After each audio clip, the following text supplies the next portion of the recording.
বলিউড তাকে চেনে তার অপ্রতিরোধ্য প্রাণশক্তি আর অসাধারণ অভিনয়ের জন্য, কিন্তু এই গ্ল্যামারের ঝকঝকে পর্দার আড়ালে এক বিশাল বিতর্কের পাহাড় লুকানো। ব্যান্ড বাজা বারাতের সাধারণ ছেলেটি কিভাবে হয়ে উঠল আইনি মামলার নিয়মিত মুখ। আসুন দেখে নেওয়া যাক রণবীর সিং এর সাফল্যের সেই অন্ধকার জগৎ, যেখানে সাহসিকতা আর বিতর্কের সীমানা মিলেমিশে এক হয়ে গেছে। 2025 সালের 30 নভেম্বর গোয়ার আন্তর্জাতিক ফিল্ম ফেস্টিভ্যালে রণবীর সিং তার আসন্ন ছবি ধুরন্ধরের প্রমোশনে এক অনাকাঙ্ক্ষিত ঝড় তোলেন। কান্তারা সিনেমার প্রশংসা করতে গিয়ে তিনি মিমিক করেন চামুন্ডি দাইভাকে। তিনি শব্দ ব্যবহার করেন ফিমেল গোস্ট, কিন্তু এই একটি ভুল শব্দ দক্ষিণ ভারতের ভূতকোলা ঐতিহ্যের গভীর বিশ্বাসে আঘাত হানে। তারা বলে এটি দেবতা চামুণ্ডেশ্বরীকে অপমান করেছে এবং ভারতীয় ন্যায় সংহিতার অধীনে অ্যাকশন নেওয়া দরকার। 2026 সালের জানুয়ারিতে বেঙ্গালুরুতে একজন অ্যাডভোকেট এফআইআর ফাইল করেন এই অভিযোগের ভিত্তিতে। হিন্দু জনজাগৃতি সমিতি থেকে শুরু করে বেঙ্গালুরুর আদালত রণবীর নিজেকে আবিষ্কার করেন এক দীর্ঘ আইনি লড়াইয়ের সামনে। কর্ণাটক হাইকোর্ট 2026 সালের 24 ফেব্রুয়ারি তাকে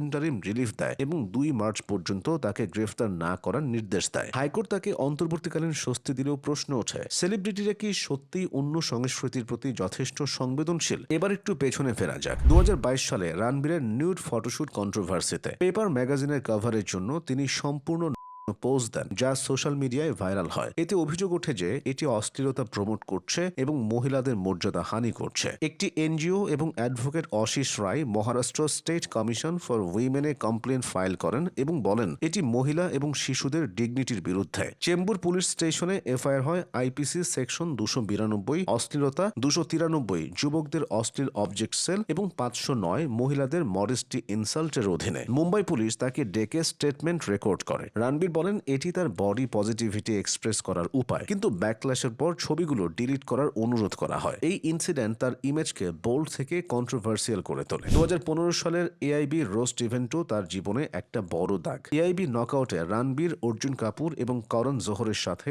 অশ্লীল জোকস এবং রোস্ট করা হয়। এটি একটা চ্যারিটি ইভেন্ট ছিল, কিন্তু ভিডিও ইউটিউবে আপলোড হলে রাইট উইং গ্রুপস, ধর্মীয় সংগঠন এবং বলিউড তারকারা প্রোটেস্ট করে। গালিগালাজ, অপমানজনক আর অশ্লীল জোকসের সেই মঞ্চে রণবীর ছিলেন কেন্দ্রবিন্দুতে। তার বিরুদ্ধে একাধিক এফআইআর ফাইল হয় আইপিসির অধীনে এবং এআইবি ভিডিও রিমুভও করে। রণবীরের অংশগ্রহণ তার ফান লাভিং ইমেজকে ক্ষতি করে এবং এটি ভারতের রোস্ট কালচারের প্রথম বড় ব্যাকল্যাশ ছিল। এর ঠিক এক বছর পর 2016-তে জ্যাক অ্যান্ড জোনসের এক বিতর্কিত বিজ্ঞাপন। জ্যাক অ্যান্ড জোনস ব্র্যান্ডের অ্যাডে রণবীর একটি মহিলাকে কাঁধে করে নিয়ে যান, যেখানে ট্যাগলাইন থাকে don't hold back, take your work home. এটাকে সেক্সিস্ট এবং মহিলাদের অবজেক্টিফাইং বলে সমালোচনা হয়। সোশ্যাল মিডিয়ায় ব্যাকল্যাশের পর অ্যাড ডাউন করা হয় এবং রণবীর ক্ষমা চেয়ে বলেন এটি ভুল ছিল, আমি সেন্সিটিভ হব। কিন্তু ততক্ষণে বিতর্ক তার ছায়া দীর্ঘতর করে ফেলেছে। এটি তার ক্যারিয়ারে জেন্ডার সেন্সিটিভিটি নিয়ে প্রশ্ন তোলে। রণবীর সিং ও সঞ্জয় লীলা ভানসালী এই জুটি মানেই যেমন শ্রেষ্ঠত্ব, তেমনি চরম বিশৃঙ্খলাও। বাজিরাও মাস্তানি আর পদ্মাবত সিনেমার সময় রণবীর যে পরিস্থিতির সম্মুখীন হয়েছিলেন তা যে কোনো মানুষের মেরুদণ্ড কাঁপিয়ে দেওয়ার মতো।